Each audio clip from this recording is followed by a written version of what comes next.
The season of Lent will be here before you know it. And with it comes the annual decision of what to give up for those 40 days. What is that thing you enjoy but can bear to give up for over a month? Is it chocolate? Social media? Or maybe it's the traditional no-meat Fridays for you. Fasting during Lent has a long and venerable tradition behind it. There is some cultural weight here for us liturgical Christians.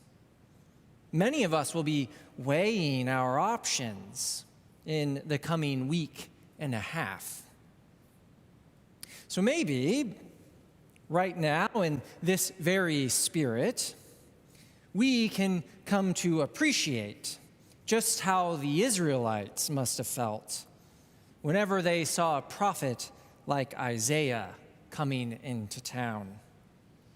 Here we are, largely minding our own business, beginning to think about some commendable religious practice to take up, when suddenly God's very own prophet, Isaiah, bursts onto the scene and announces that while you think you are drawing nearer to God with your pious plans, you are in fact serving only yourself with your fasting.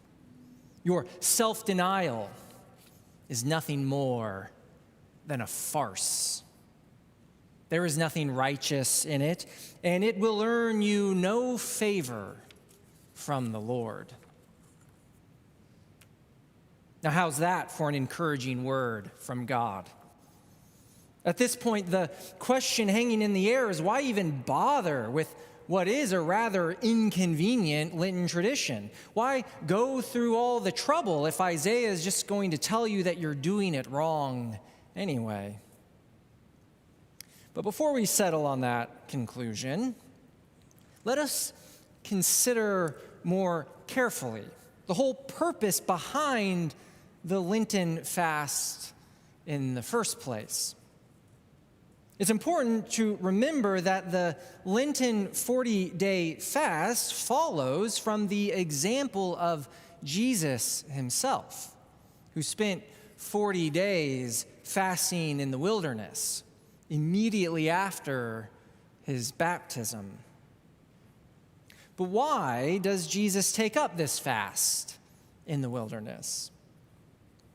Well, we know that this whole event takes place in a liminal moment for Jesus.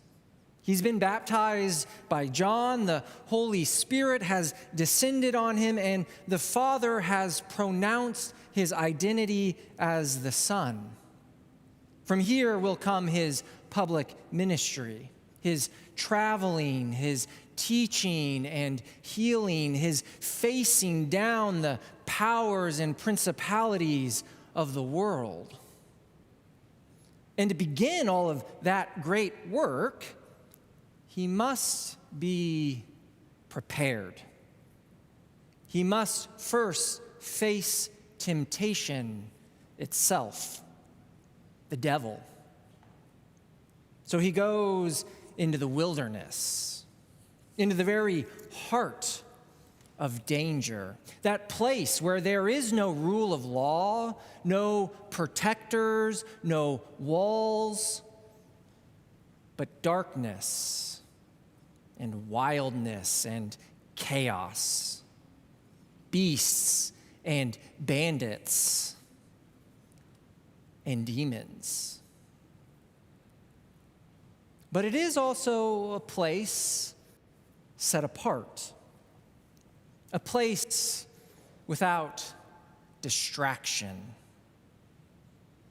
Even today, many of us are drawn to the wilderness because of its power to disrupt, to break our daily routines. Out in the wilderness, you can't take your familiar path to work. You can't occupy yourself all day with that work. There are no errands to run. If you go out there alone like Jesus did, then there aren't even any family members or friends to talk to. There is only silence. Only you and your thoughts.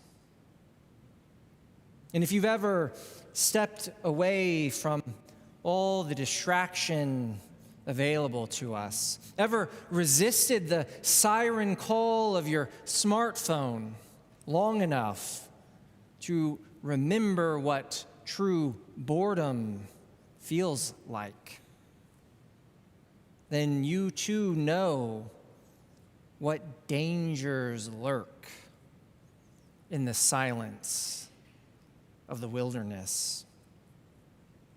What demons, no longer hidden by our busyness, will rise up from the subconscious, ready to attack. So Jesus is baptized, and he immediately goes to this battlefield. And once he is there, he begins his fast.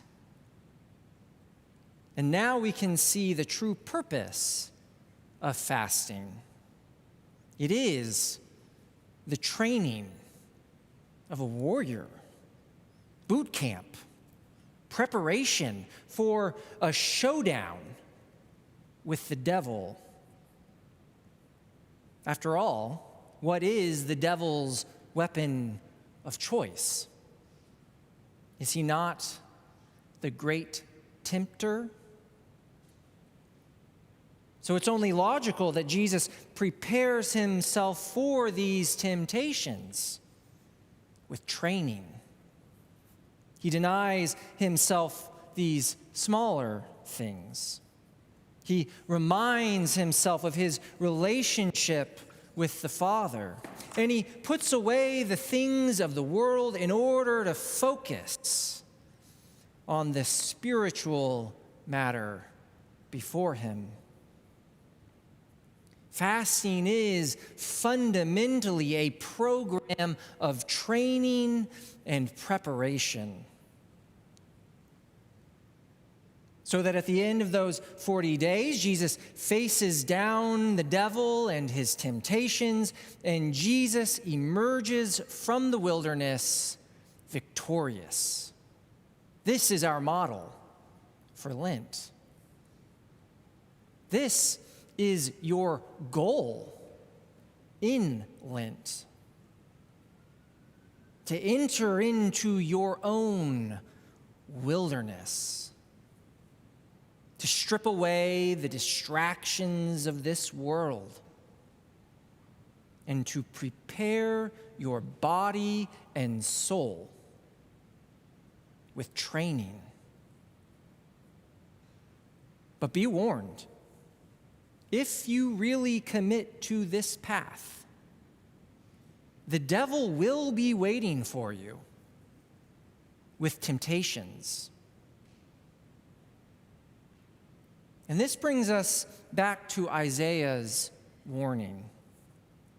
For what Isaiah recognizes is that even our own tools of spiritual development can be corrupted by sin if we let them. A practice like fasting can quickly become just another tool in our own self-centeredness. For if you refrain from eating rich foods but harden your heart to the hungry, then what good has your fasting really done? If your spiritual exercises in Lent become a means of fueling your own ego, then they're counterproductive. If you free yourself from the demands of daily life by retreating into the wilderness, only to leave the oppressed burdened, then in what way are you really moving closer to Christ? This is the struggle before us. We have been called in baptism to train ourselves in the ways of the Lord. But because of the nature of sin, it still lies in wait, ready to pounce, even in the midst of our pious practices. The only solution here is that as you consider your Lenten practice, look always to Jesus. Look to the example that he has given us. Remember the purpose of this fast. What small thing can you give up to train your body and soul? How can you remind yourself of your dependence on God alone? What do you need to put away for now in order to focus on the spiritual matters before you? And as Isaiah points out, what will you do to resist the temptation of turning these spiritual practices into just another self-improvement project? Ask yourself always, how can this spiritual practice fan the flames of love within you so that the light of Christ might shine out in the darkness? Isaiah is not arguing against the practice of fasting. He simply wants to remind you of its purpose, of the purpose of all that we do as the people of God. It is not about self-denial for its own sake. It is only ever about love. And now the wilderness stands before you, and the Holy Spirit beckons you forward. The question is not merely what will you give up this Lent.